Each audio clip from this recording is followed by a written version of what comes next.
it's a bit chilly out here. This could go horribly wrong. It's not doing anything, apart from a few drops. Nothing. What's up, viewers, and welcome back. We're back in the caravan, and in today's video we're going to try and drain the excess water out of the system.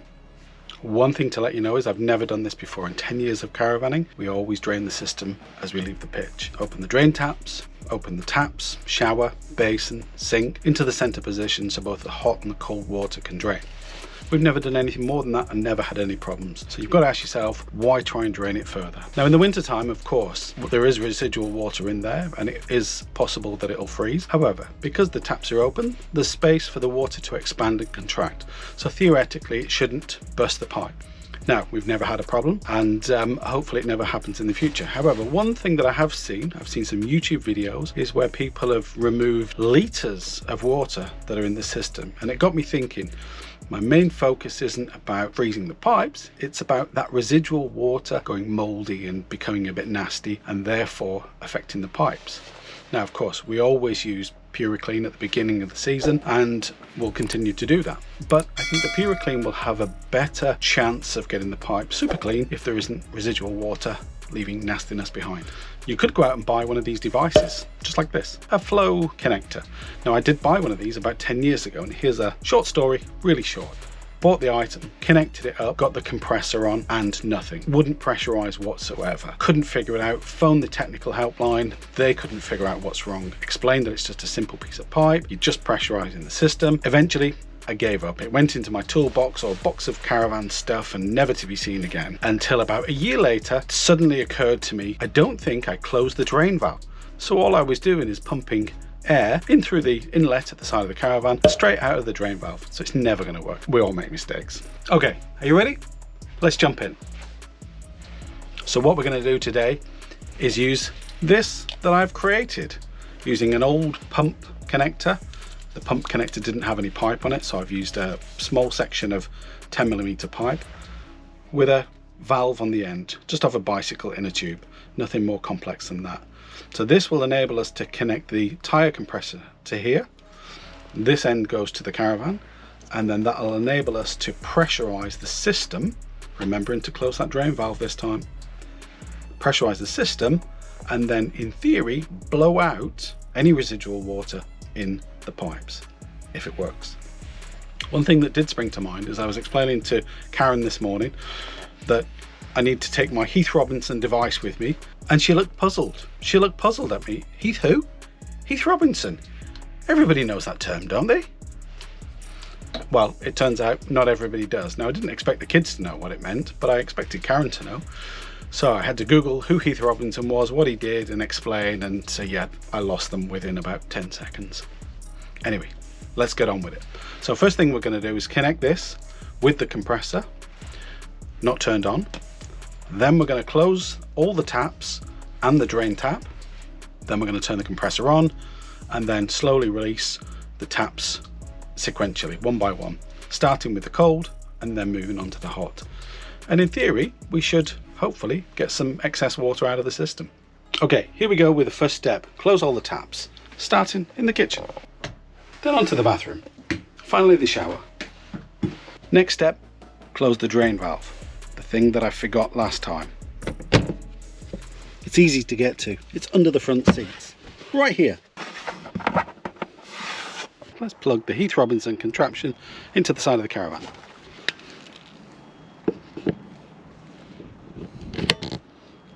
On the other end, connect to the compressor. Compressor onto the valve and lock into place. Oh, it's a bit chilly out here.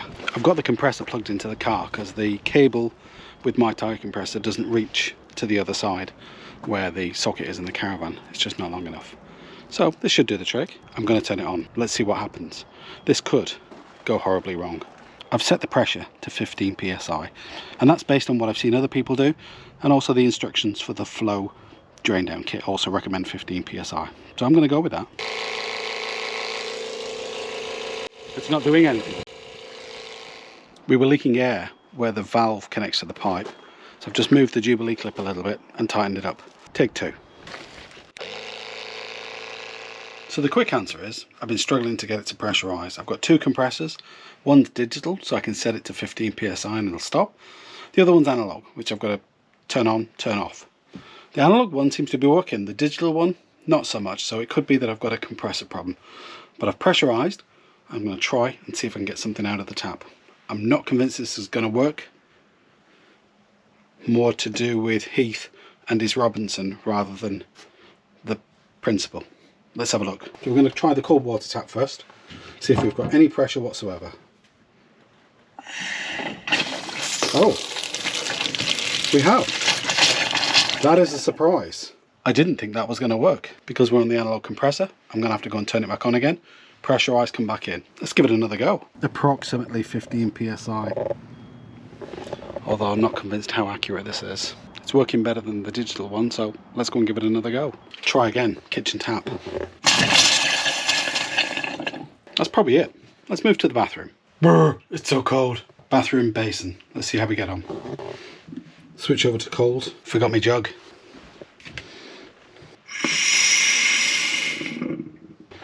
Nothing. We'll pressurise again one more time. Bathroom basin, second attempt. Cold only. I'm saying that's empty. Right, let's move on to the shower. Right, here we go. Let's see what we get out of the shower. First attempt. Cold only. Nothing. Apart from a few drops. Nothing. Here we go. Shower number 2. I've been releasing it slowly, so I wonder if that's had an impact on it. Let's try releasing it fast and see what happens. Absolutely nothing. Right, let's move on to the hot water system. Right, that's it. We're pressurised again. We're going to move on to hot water, and we're going to start at the shower. So hot only. Should I do it fast or slow? What do you think?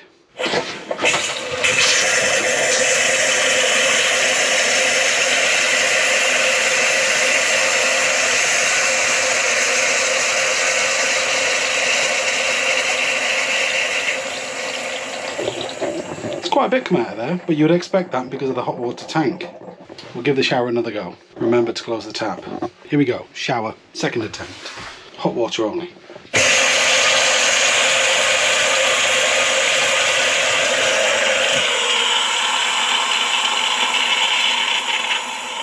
I think that's just air coming out of there, so I'm going to call that done. Let's move to the basin. Bathroom basin. Hot water only. Turn over to hot. Let's see what happens. Let's see where we're up to so far. We've got 200 mils. Which is not a lot. Let's go.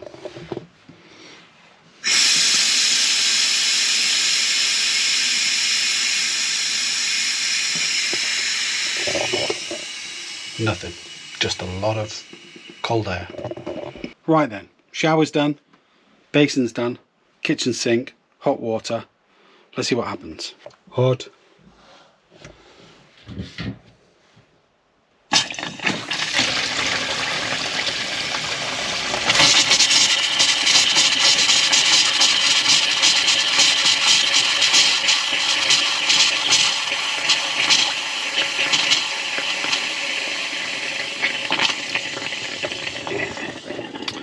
I have to be honest, that's more than I expected. I was expecting nothing to come out of that tap. That's first time. Let's try second time. Okay, let's see how much water we've got so far. 500 millilitres. Let's go for the kitchen tap. Round 2.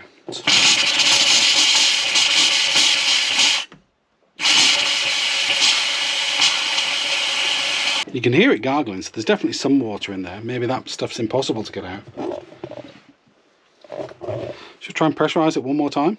Okay, one more time. Okay, final time in the kitchen sink. So my nose is starting to get icicles. It's very cold outside. Pressurise to 15 psi.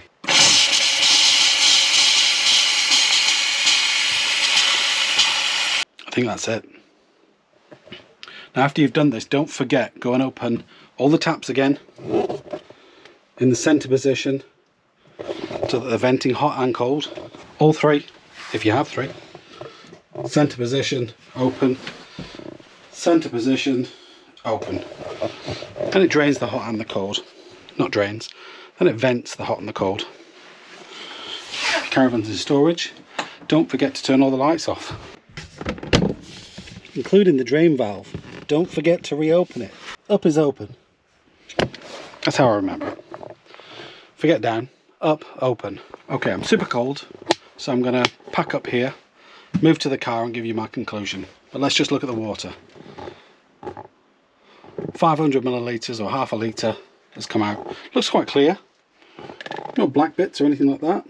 So that's a good sign. Maybe a lot less water than I was expecting, just compared to other people's videos. Let me know in the comments if you've done this type of drain down before, if you use one of those flow devices or a homemade one. Does it work? Do you feel a benefit from it? Did you do it once and never done it again? Let me know in the comments. I'd be really interested to see both sides. I'm sure there's people out there that love it, do it every year. Some that stay wheel clear and don't bother. Let me know. Anyway, let's go and get in the car, warm up, and I'll give you the conclusion. Hold on. Oh, that's better. Nothing better than a real fire. We got half a litre out of the system. Is that good or is that bad? Is that more or less than I expected? The videos that I've seen showed a lot more coming out. Some of them nearly 2 litres. So I think if I'd have got 2 litres out of the system, I'd have been quite concerned. That's a lot of water. Half a litre? I don't know. I'm not sure.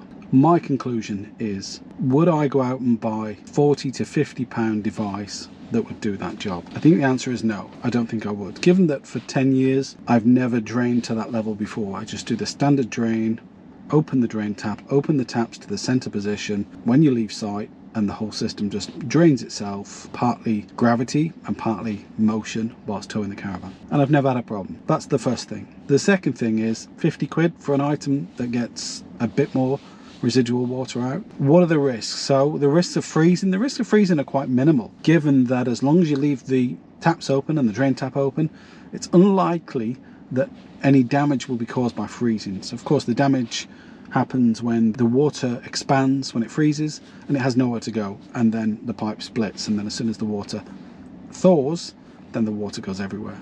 But I've never had that happen.